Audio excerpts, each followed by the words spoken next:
There's a lot of that shit going around, isn't there?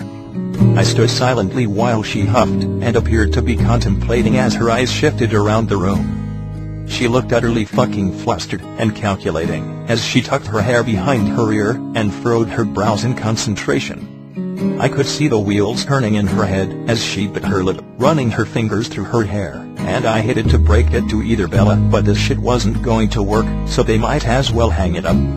Suddenly something flashed in her eyes, her brows rising and smoothing as her gaze slowly traveled to mine. Her lips curled up into a wicked and knowing grin, as her eyes darkened infinitesimally. "Very red, Bella," I mentally noted. I suppressed a grimace at that grin as she stepped towards me, clasping her hands behind her back and popping her lips merrily. My eyes narrowed in suspicion as she nearly skipped to my front. She gazed up into my eyes, tilting her head with the sweetest and most innocent expression she could surely muster after borderline beating my ass. I almost felt compelled to grin back at her because I knew better, and her sweet expression was tainted with sallow skin and purple eyelids that reminded me she wasn't as strong as she was attempting to appear. "It's okay, Edward. I understand," she replied with a faux coy smile and wide eyes as she licked her lips and shrugged her shoulders. "I'm sure after I go to therapy and get well enough to touch other men." Already my throat was tightening and my fists were clenching as she brought one finger to my chest and swept it up to my chin. "One of them will be more than happy to accommodate my needs." Her lips turned up into a sweet, lazy smirk as she tilted her head further and my stomach lurched. Her eyes searched mine as I fought the urge to reach out and grab her to keep her here. We stood staring for many moments, and my chest fucking ached with the thought of someone else seeing that drop. White, red, it didn't fucking matter. It was all supposed to be mine. With another shrug, she turned and bent down to pick up her pants. This was so different from Carlisle and as me splitting us up. If I let her go, it would all be gone, and I felt a phantom tickle of loss in the pit of my stomach that grew into something old and familiar like the memory of hugging my knees while I watched my life go up in flames. The feelings of letting it slip away when I could have just held out a hand. I felt so fucking suffocated as I tried to resist the instinct to stop her that I began gasping for breath, fisting my hands into my jeans at my sides to ground myself. She began walking away, and I clenched my eyes closed in agony as I contemplated allowing her to leave. Something burned painfully in my throat as I imagined being devoid of all of her sleep and cookies and lust and love and affection and comfort. Unbidden, the vision passed through my mind, and I saw the same thing that made my teeth grind and my chest constrict painfully. She'd get better, just like they wanted, and she'd know some other motherfucker's hands and love and affection. Once she realized how much better she could do, she'd have no need for a crazy, possibly hallucinating piece of shit like me. With a shuddering gasp, I opened my eyes and followed her form as she folded her pants over her arm and began collecting her shit off the floor. My eyes grew heavy as I followed her movements, my gaze scanning every little detail and scar on her flesh, recalling how it felt beneath my hands and lips. Those slender legs and pale thighs, her arms, shoulders, neck, and the perfect bumps of her spine as it descended and disappeared beneath her white panties. Her petite waist and the way her hip bones gently jutted out above the fabric.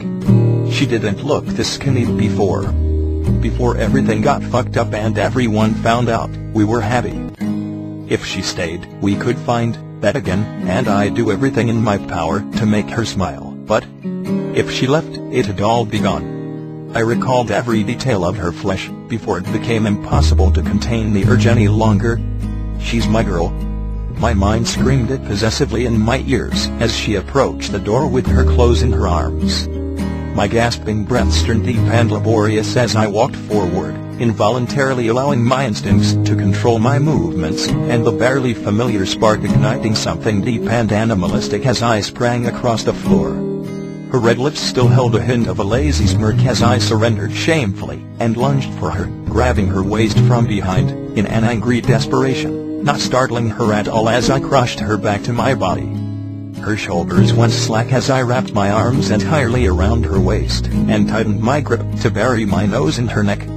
Smelling my flowers and cookies, I could feel her breathing accelerate, that tinge of excitement in her eyes, that confounded me as I spun her around and pressed her against the wall beside the door.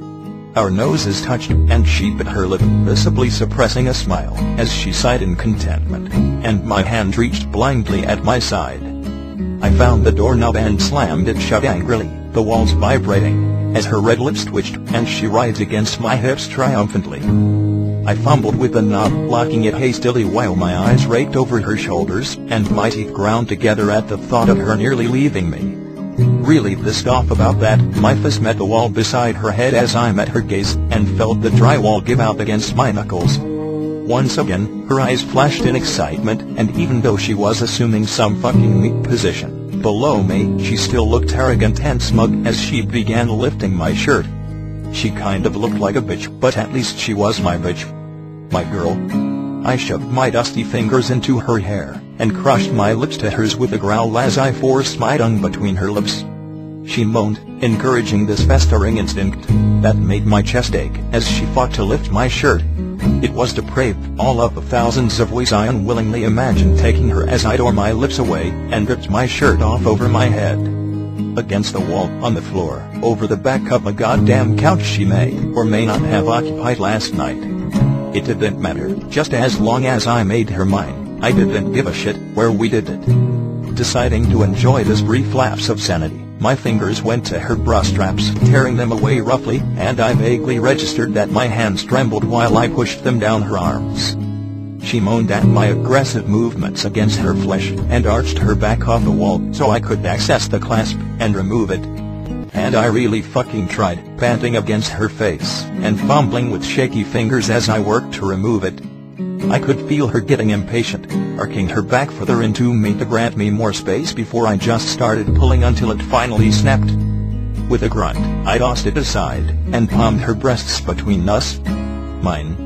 She hummed and let her head fall back to the wall, that small smile still playing on her lips as I dug my fingertips into her flesh and tried to stop my hands from shaking. She suddenly put her hands over mine, gazing into my eyes, as my teeth ground, and a growl built low in my chest again. She leaned in close to my ear as I pushed her farther into the wall, trapping her while she kissed my earlobe. She sighed into my ear as my hands still trembled between us and I panted into her neck. I'm your girl. She breathed intentionally while bringing my earlobe into her mouth, and I vaguely remembered that whole brain filter problem. Could she hear me saying all that shit? I decided it didn't matter, because she was telling me she was mine. All mine. I groaned into her hair at the sound of her saying that, and suddenly her lips were back on my neck, pricking against the skin as I dug my fingertips deeper into her flesh. I felt her teeth on my skin as she bit down gently, likely hoping to spur me on. Harder. I growled into her hair, ordering her to make me hers. Obediently, her teeth sank in deeper. But I kept repeating my request, until the sting was something pleasurable, and with the growing pressure, my breathing turned to hisses, and my vision suddenly changed. I had no idea why, or what was happening, but something wasn't right. It was like walking through a movie screen, where I could feel and hear everything, but I couldn't connect to my limbs after that initial instant of pain and possessiveness. I didn't realize it until I tried to lessen my grip, and found that I couldn't. I wasn't sure if I wanted to, but I let my hands grip her ass and carry her to the bed. My movements felt automatic and rigid, but I couldn't find that thread that attached my thoughts to my body. The sudden realization was startling, and immediately blanketed my every thought with dread and fear as I kept attempting to loosen my grip. I could feel myself ripping off her panties with her teeth still attached to my neck. The sensations were there as I unbuttoned my pants and hastily slid them down. It all felt oddly amplified in touch, but I couldn't change the course of their movements anymore. She felt silky and smooth yet rough as my hands grasped her hips, my fingertips dug into her flesh, and even though I knew it had to be hurting her, and I should be more careful, the caution just wasn't connecting to my fingers. I trapped her beneath me on the rumpled bed, and my hips were shoving her into the mattress as my vision tried to fix on something, but everything was clouded and murky. I figured I could completely panic over the total loss of control, or just submit and let it play its course. I wasn't sure I had any other choice, and it scared me shitless, as she removed her teeth from my neck. And then she tried to move out from under me, sliding out from under my arm, and I could hear my voice growl something oddly unintelligible to my own ears as I grabbed her wrists and held her down. Then the telltale panic began gripping me, because this was so utterly fucked, and I was completely helpless. I felt my lips against hers, licking and forcing as I grasped her wrists, and heard a soft moan from beneath me. I could feel rather than see her smile against my lips as she opened her mouth and assured me she just wanted to get a condom. Of course, my mind knew this, and it was trying to tell my body to back the fuck off for 2 seconds, but was unforgivably uncertain of its capability to do so. I fought against it and used every bit of resolve I could possibly access to lessen my grip on her wrists.